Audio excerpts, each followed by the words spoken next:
Plongez dans le monde de la médecine avec le Vasa Vasorum Club.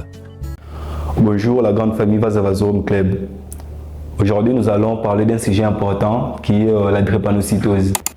Sans plus tarder, nous entrons dans le vif de notre sujet. La drépanocytose par la définition, c'est une hémoglobinopathie. Ce qui veut dire que c'est une maladie qui concerne, une pathologie qui concerne les globules rouges. Précisément, c'est une pathologie qui concerne les cytoplasmes des globules rouges parce que nous avons des pathologies qui concernent la membrane ainsi que les enzymes. Dans les pathologies qui concernent les cytoplasmes, nous avons la drépanocytose ainsi que la thalassémie. Comme je venais de le dire, la drépanocytose est une hémoglobinopathie. Pour une compréhension facilitée, je dirais la drépanocytose est une maladie du sang. Dans le sang, c'est une maladie des globules rouges. Et dans le globule rouge, c'est une maladie de l'hémoglobine. L'hémoglobine, c'est un pigment rouge qui donne sa couleur rouge au sang à cause du fer qu'elle contient. Elle a pour fonction de capter l'oxygène au niveau du poumon, de le ramener vers les tissus de notre corps et de prendre le CO2 des tissus vers les poumons pour que ce CO2 soit rejeté dans l'air expiré.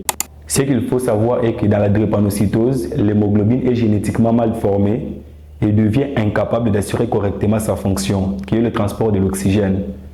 Cela aura comme conséquence un dysfonctionnement ainsi que des destructions des différents tissus.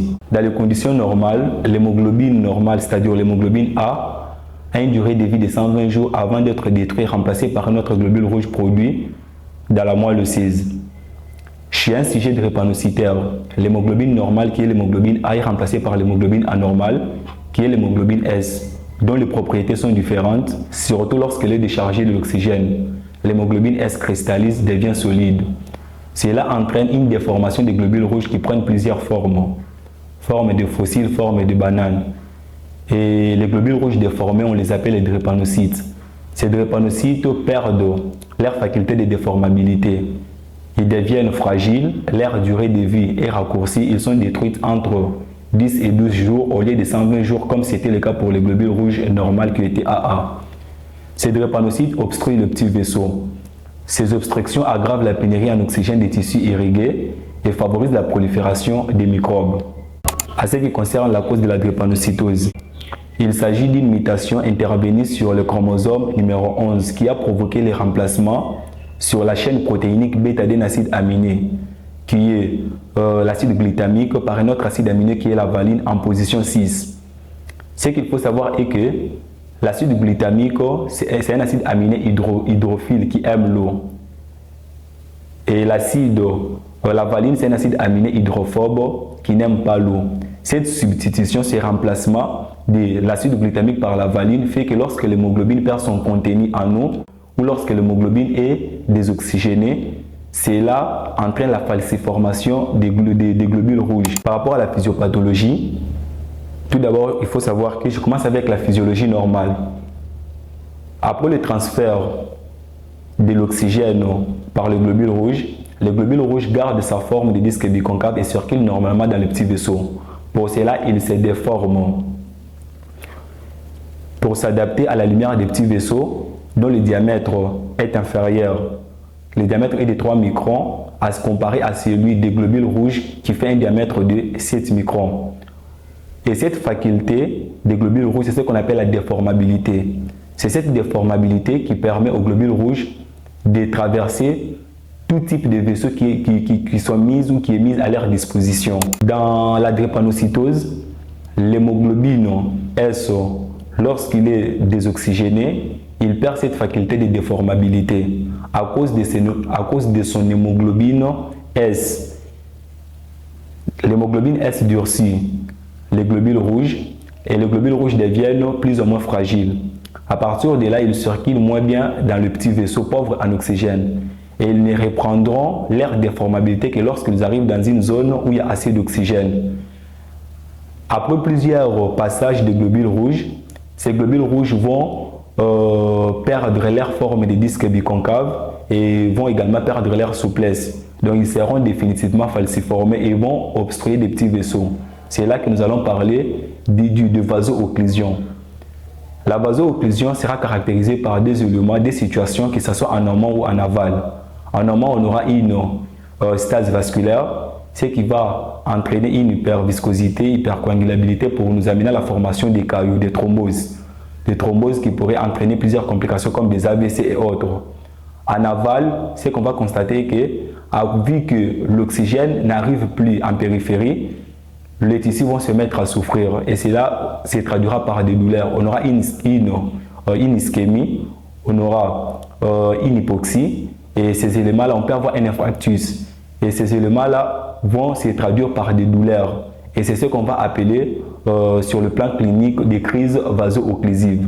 Donc ce sont des crises qui traduisent la douleur en cas ou en absence d'oxygénation des tissus qui est due à l'obstruction du drépanocyte.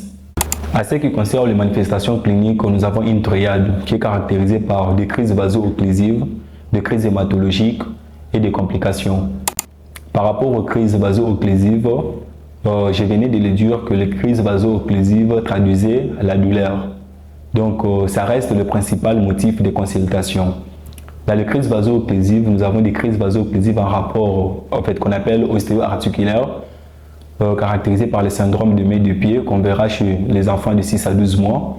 Nous avons des crises vaso-occlusives thoraciques, nous avons des crises vaso-occlusives abdominales. Et en rapport avec les crises hématologiques, là nous avons les crises d'hyperhémolyse qui est caractérisée par l'ictère, splénomégalie ainsi que palaire. Et toujours avec les crises hématologiques, nous avons les crises de séquestration splénique et qui est caractérisée par l'ictère, splénomégalie. Et puis nous avons une aplasie sélective. Et en troisième position viennent les complications.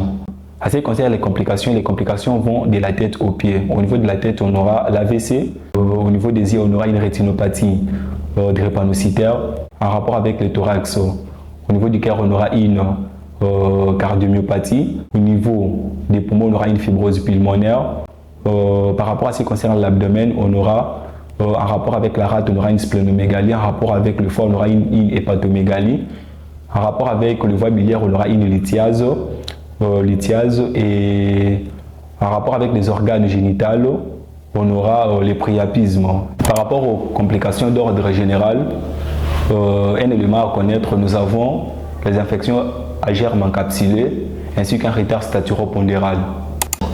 En ce qui concerne le diagnostic, on va faire l'hémogramme. C'est pour voir, à l'hémogramme, on aura une anémie, normochrome normocytaire. Cette anémie va expliquer la destruction prématurée des globules rouges. On va faire également les frottis sanguins, ce qui va nous permettre de voir les drépanocytes, donc la falciformation des drépanocytes. Et l'examen de confirmation, on va faire l'électrophorèse quantitative de l'hémoglobine et les tests moléculaires. Ces examens vont nous permettre de connaître l'état de l'hémoglobine. Donc, c'est-à-dire, pour une personne qui a l'hémoglobine, de voir si c'est l'hémoglobine AA ou c'est l'hémoglobine AS. En ce qui concerne le traitement, nous avons les traitements préventifs, les traitements symptomatiques, les traitements des critiques et le traitement radical. Déjà avec les traitements préventifs, le meilleur traitement c'est la prévention, tout simplement du fait que lorsque vous voulez vous engager, vous voulez vous marier, on demande toujours de faire l'électrophorèse quantitative de l'hémoglobine pour connaître votre état. Et lorsque vous avez l'idée de votre état et vous connaissez que vous avez l'hémoglobine AS et votre partenaire également a l'hémoglobine AS, il est déconseillé de poursuivre cette relation. Donc il faut tout arrêter. Donc ça reste le meilleur traitement qui pourrait vous éviter d'avoir des enfants drépanocytaires. Par rapport au traitement symptomatique, c'est un traitement qu'on donne en cas de symptômes. Lorsque nous avons des crises vaso-occlusives, on avait dit que ces crises-là traduisaient la douleur, donc la souffrance tissulaire. Devant ces crises, on donne les antalgiques selon le palier de l'OMS et à part ça, on peut faire une hyperhydratation. En cas de crise hématologique, c'est la transfusion. Et lorsque nous avons devant une complication comme une infection, on donne une antibiothérapie. Par rapport au traitement des critiques, on fait le suivi médical, plus on ajoute à cela le bilan. Il y a deux molécules qu'on va associer, l'acide folique et l'hydroxyurée. Le traitement radical, là, on fait la greffe de la moelle. Donc jusque-là, c'est le meilleur traitement à preuve du contraire.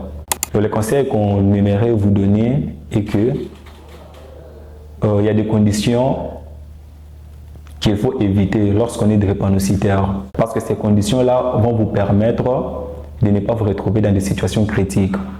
Par exemple, le froid. Il faut éviter le froid. Pourquoi? Parce que notre organisme réagit différemment aux variations de la température. Vous avez déjà constaté que lorsqu'il fait froid, vous avez une sensation de chaude.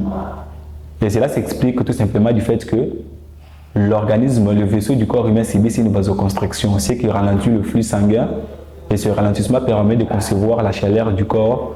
Et c'est pourquoi vous avez cette sensation-là. Mais par contre, quand il fait chaud, les vaisseaux du corps subissent une vasodilatation, ce qui permet d'évacuer la chaleur du corps par plusieurs voies d'élimination, comme par transpiration. Chez un drépanocytaire, lorsqu'il fait froid, cette vasoconstriction va faire que cette vasoconstriction, qui est bénéfique pour concevoir la chaleur dans le corps, va ralentir le flux sanguin. Et ce ralentissement du flux sanguin chez un drépanocytaire pourrait être la cause ou bien être à la base de la survenue des crises vaso-occlusives.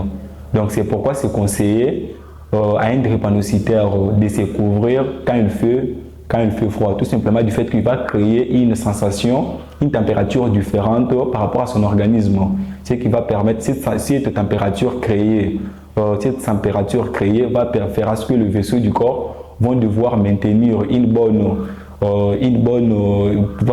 vascularisation pour éviter des crises vaso-occlusives. Et deuxièmement, il faut éviter l'hypoxie. Il faut savoir qu'avec l'hypoxie, un drépanocytaire ne supporte pas les endroits où il n'y a pas une bonne ambiance en oxygène, tout simplement à cause de leur hémoglobine S.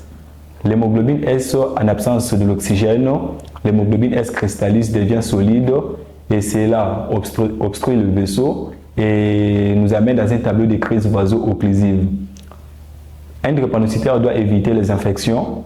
Il faut savoir tout simplement que par le biais de la fièvre et de la déshydratation, les infections peuvent provoquer des crises vaso-occlusives, entraîner une augmentation de l'oxygène ainsi que cette consommation de l'oxygène va encore pérenniser les crises vaso-occlusives. Une autre situation est qu'un drépanocytaire doit éviter le stress, doit éviter les angoisses. Tout simplement est que ces éléments-là peuvent constituer des facteurs déclenchants de crises vaso-occlusives. Et aussi pour terminer, il faut savoir qu'un drépanocytaire doit beaucoup s'hydrater. Et non seulement aux drépanocytaires, mais à tous ceux qui nous suivent doivent comprendre qu'il faut beaucoup s'hydrater, tout simplement parce que un drépanocytaire déjà a une hémoglobine qui perd déjà beaucoup d'eau. Et le fait de ne pas se réhydrater fera ce que le rein, qui est un organe principal qui joue un rôle important dans la filtration, pourrait perdre sa concentration avec le temps à cause de la formation des microthromboses qui vont se former dans le microcirculation rénale ou dans le vaisseau rénal. C'est là, avec le temps, pourrait faire à ce que le rein perde leur concentration et cela va vous amener dans plusieurs complications, dans des situations déplorables. Donc, c'était ça, c'est qu'on voulait vous donner comme conseil. Et je sais que vous étiez nombreux à nous suivre. Nous sommes arrivés à la fin de notre vidéo. C'était Vaza Vazorum Club. Et n'oubliez pas de vous abonner, d'activer la cloche de notification pour que vous soyez notifié à chaque fois qu'une autre vidéo sera ajoutée. Et on se retrouve prochainement pour un nouveau numéro. Plongez dans le monde de la médecine avec le Vaza Vazorum Club. Là où la connaissance circule comme le sang dans les artères, ces minuscules vaisseaux qui nourrissent les artères, notre mission est de nourrir vos connaissances médicales avec un contenu scientifique, clair, précis et à jour. La chaîne YouTube dédiée à l'éducation médicale pour les professionnels de la santé, les étudiants en médecine et le public averti, ou simplement curieux de la santé, nous avons ce qu'il vous faut. Rejoignez-nous pour des sujets fascinants sur l'anatomie et la physiologie humaine, la pathophysiologie, les orientations médicales, en passant par des conseils médicaux et des astuces santé au quotidien. Notre contenu est clair, précis et basé sur les dernières avancées scientifiques. Explorez, apprenez et grandissez avec nous. car rester informé, c'est le meilleur des remèdes. Que vous cherchiez à approfondir vos connaissances ou à rester à jour avec les dernières avancées, Vaza Vasorum Club est votre source de référence. Ne manquez rien. Abonnez-vous dès maintenant sur Facebook, YouTube, TikTok et Instagram pour rester connecté. Je suis Vaza Vasorum Club. Je suis Vaza Vasorum. Je suis Vaza Vasorum. Êtes-vous prêt à apprendre et à grandir avec nous? Nourrissons votre esprit